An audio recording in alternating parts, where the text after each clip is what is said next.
मल्ल संहारक ऐश्वर्य प्रदाता शक्तिदाता जेजुरी गणाधीशित आदिरुद्र श्री मातंड भैरवा।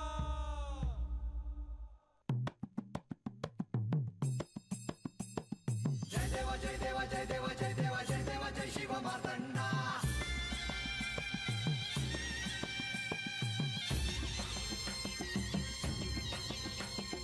जय देव जय देव जय देव जय देव जय देव जय शिव मातंडा। हरिवर्धन मल्हारी चूची प्रचंडा। अगडतुम नगारा सोन्याची जेजुरी देव गेले जेजुरा निळा घोडा। अगडतुम नगारा सोन्याची जेजुरी देव गेले जेजुरा निळा घोडा। पाऊ में तोडा कमरी कर पटा बिहिर मस्तकी तुरा। खोबऱ्याचा कुटका भंडाऱ्याचा भडका बोल अहंकारा सदानंदाचा येळको सदानंदाचा येळको। जय देव जय देव जय देव जय देव जय देव जय शिव मातंडा। जय देव जय देव जय देव जय देव जय देव जय शिव मातंडा। हरिवर्धन मल्हारी चूची प्रचंडा। जय देव जय देव जय देव जय देव जय देव जय शिव मातंडा। हरिवर्धन मल्हारी चूची प्रचंडा।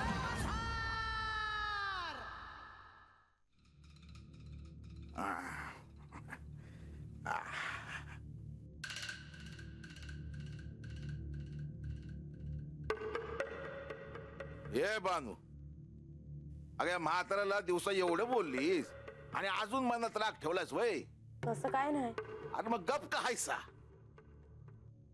अरे तू आत होतास, म्हातार बाबा तर बसला हाय आणि आम्ही काम करतोय. तुम्ही या आता बोलायचं असेल तर. ए खंडू चल बाबा, भाकरी बी मिळेल ये.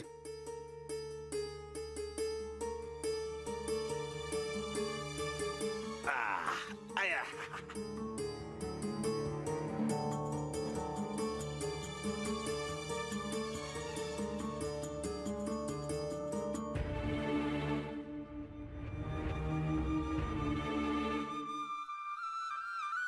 म्हातार बाबा रागवला नाहीस ना माझ्यावर? बानूबाई, म्या तुमच्यावर कसं रागवल? ए खंडू, बानूचं लगीन झाल्यावर बानू जाईल जेजुरीला.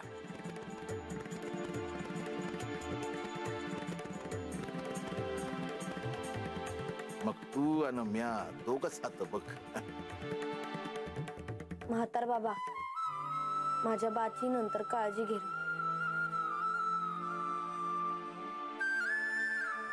कधी बी एकला नाही राहिला तो.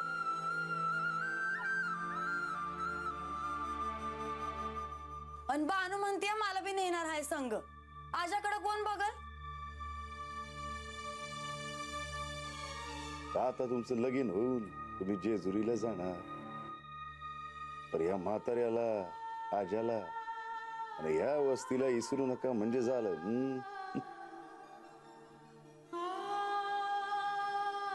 मी कशी इसरन? बान तू बी मला भेटाया जेजुरीला या आदन मधन. बानूबाई, अहो तुमच्या डोळ्यात जेजुरीचं सपान दिसतंय. काहीतरीच. बानूबाई, तुम्ही समधी जेजुरीला गेला होतात ना? वय वय. बानूबाई, तुम्ही तरी सांगा कशी आहे जेजुरी? मला तुमच्याकडनं ऐकायचं.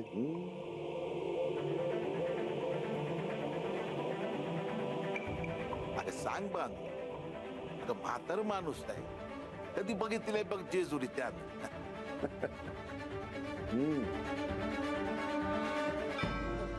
9 लाख पायऱ्या आहेत जेजुरी गडाला. भंडाऱ्यानं पिवळी झाली आहे जेजुरी.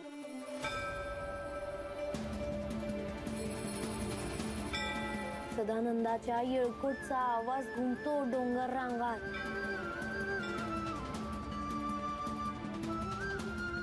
सोन्यानं मढलेला गड आहे.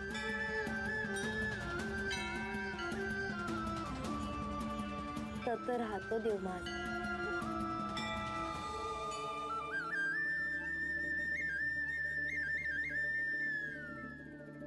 म्हणजे आता तुम्ही बी तर राहणार.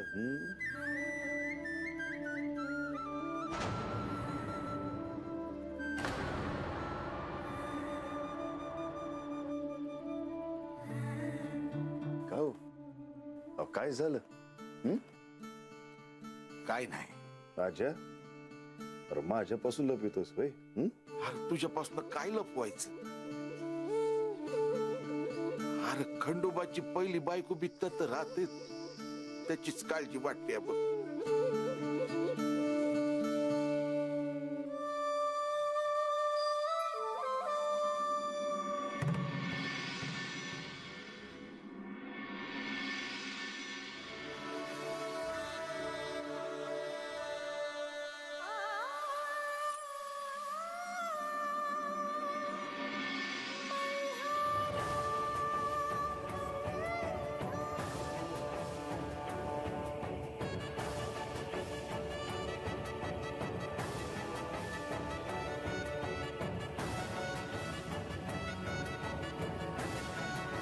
तुझं खरोखरच अपार प्रेम आहे ना म्हाळसा खंडेरायांवर?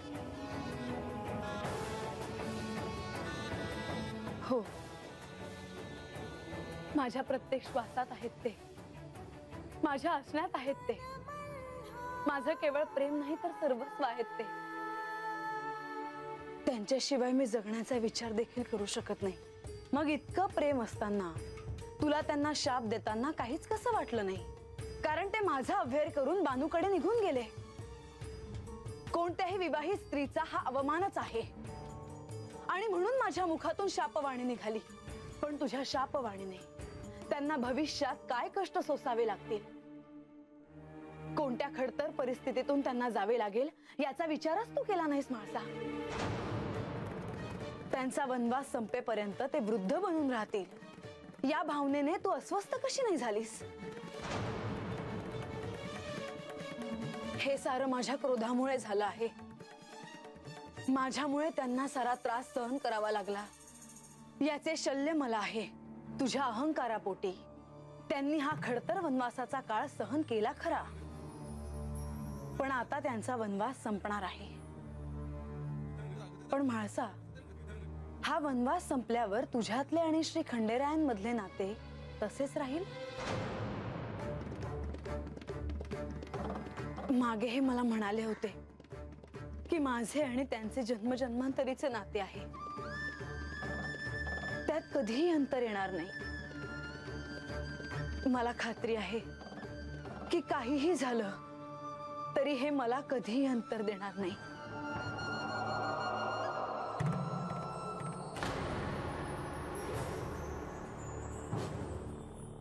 माते, माते, मी तुम्हाला भेटण्याकरिता आलो आहे. माते, माते, गडाच्या दारापाशी या.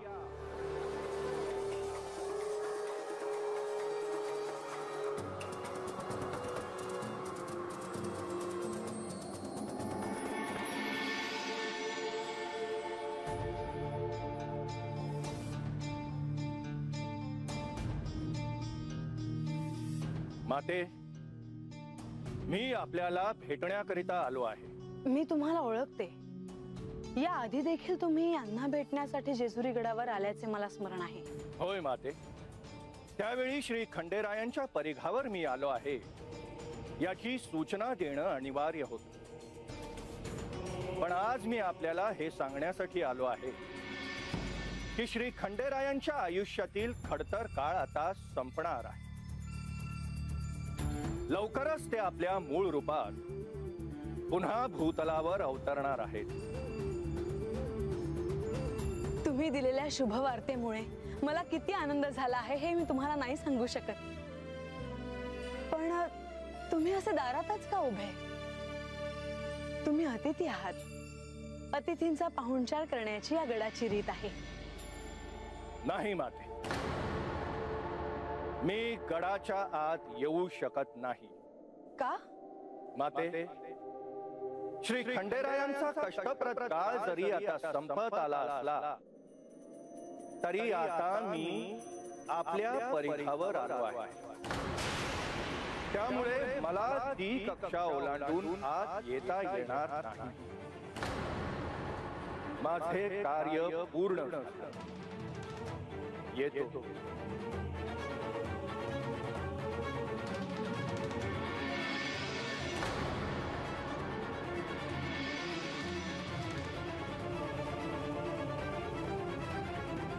म्हाळसा, तुझ्या परिघात श्री शनिदेव जरी अजून काही काळ राहणार असले तरी चिंता करू नकोस. मी त्या प्रतिकूल काळात तुझ्या सोबत असणार आहे. मी लवकरच जेजुरीला येईन. म्हाळसा, इतकी वर्ष वाट पाहिली आहेस, आता आणखीन काही काळ जाऊ दे.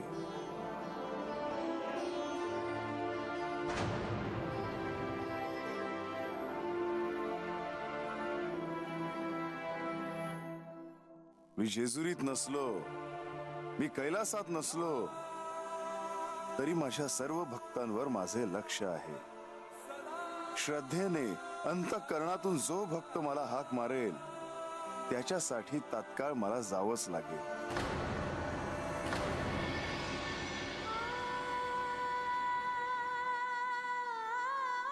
माझे आराध्य आज मला दर्शन देणार. मी खरोखरच भाग्यवान आहे की माझी हाक माझ्या आराध्यांच्या कानी पडली आणि त्यांनी मला दर्शन देण्याचे सांगितले.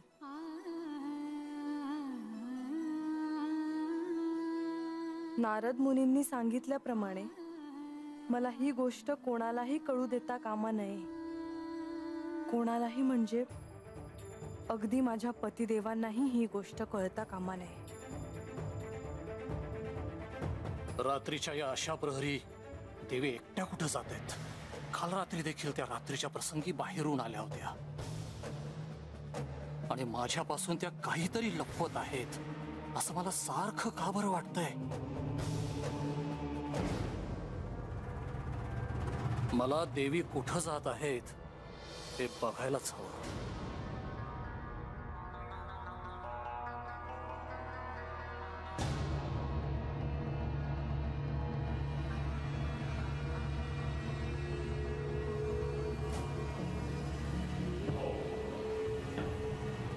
मला कोणाची तरी चाहूल लागली.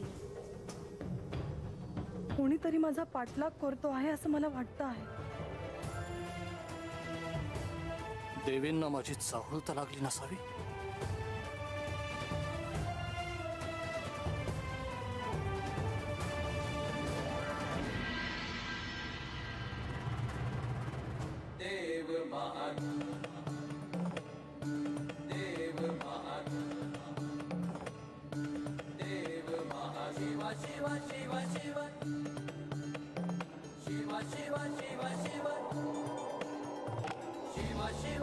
देवी हे काय करत आहेत? अशा रात्रीच्या वेळी ह्या पिंपळाच्या वृक्षाखाली कोणाची पूजा करण्यात त्या मग्न आहेत?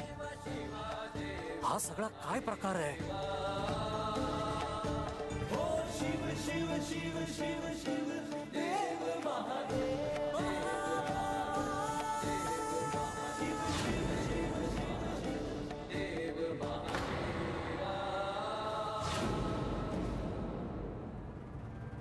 हा तर चमत्कार म्हणायचा. अशक्य, केवळ अशक्य, असंभव.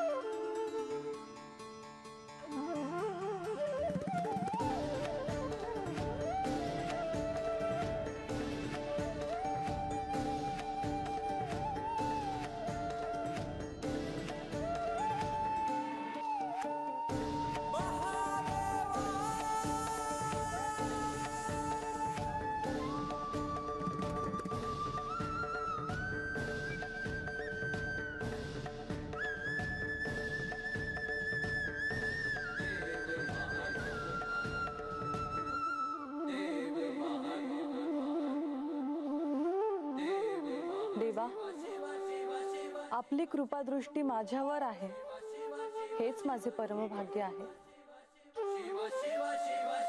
क्षमा असावी देवा. हे स्थान कुठले आहे मला याची कल्पना नाही. आपले वास्तव्य तर जेजुरीला आहे असेच माझ्या स्मरणे आहे. दमयंती, तुझ्या भक्तीने मी प्रसन्न झालो आहे आणि म्हणूनच मी तुला या ठिकाणी दर्शन द्यायला आलो आहे. आज माझ्या आयुष्याचे सार्थक झाले देवा.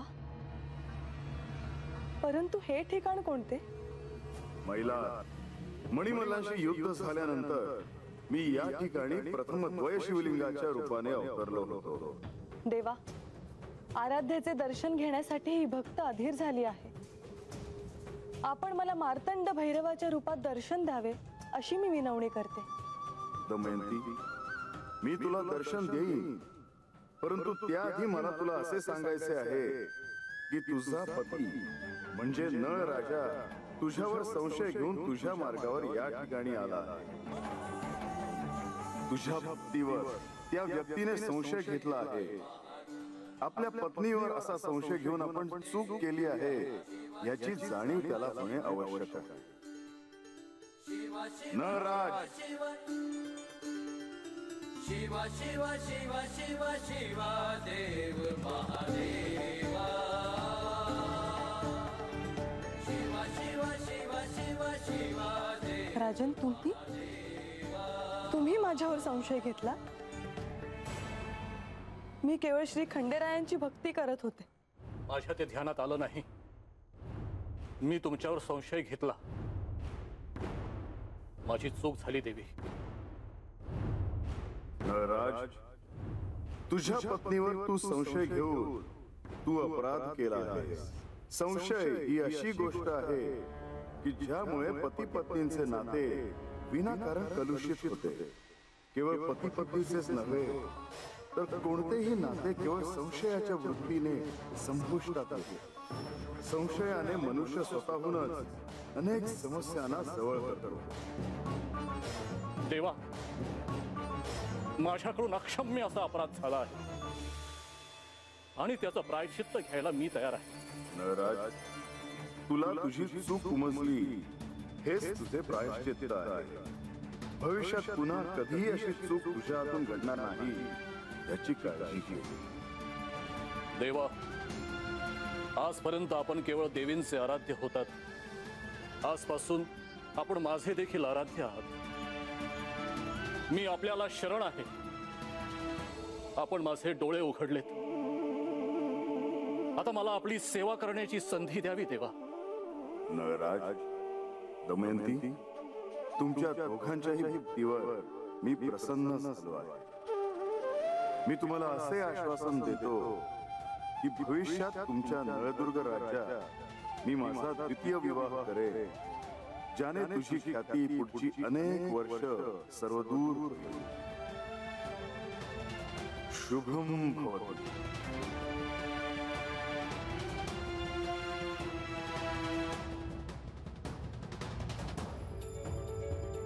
माणूस सोबत माझ्या विवाहाचे स्थळ काय असेल याची उत्सुकता सर्वांनाच आहे. माणूस सोबत माझा विवाह नळदुर्गला होईल. येणाऱ्या काळात माझ्या भक्तांचेही स्मरण सर्वांना राहावे यासाठी हा सगळा. बाणाई, बाणाई, याच धनगर पाड्यावर तुझा भावी वर स्वतः येईल आणि तुझं मन जिंकून तुला घेऊन जाईल.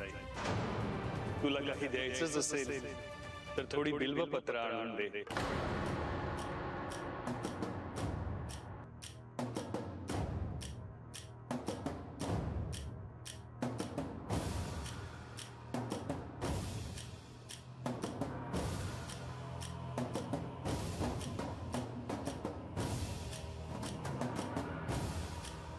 भानुबाई, काय झालं?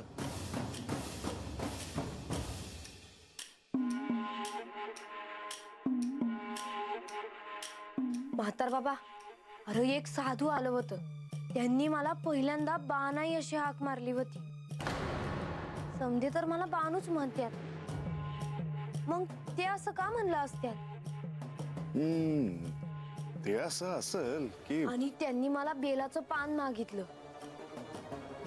या बेलाचं पान आणायला वळले आणि बघते तर काय, बेलाच्या झाडावर सोन्याचं कण चमचमत होत.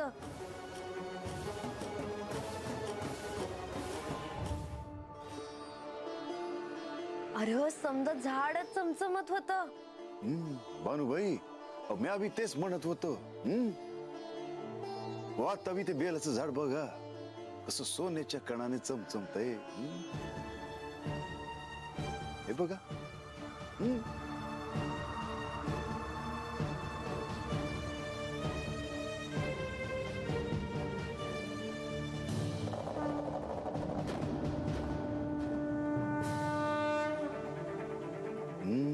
भानुबाई, यो शुभ शकून हाय. तुमच्या कानावर बघा, उद्या काहीतरी चांगलं पडणार आहे.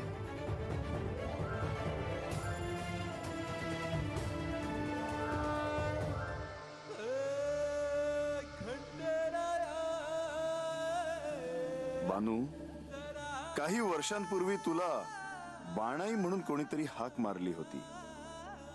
त्याचे कारण आता तुला हळूहळू कळेल.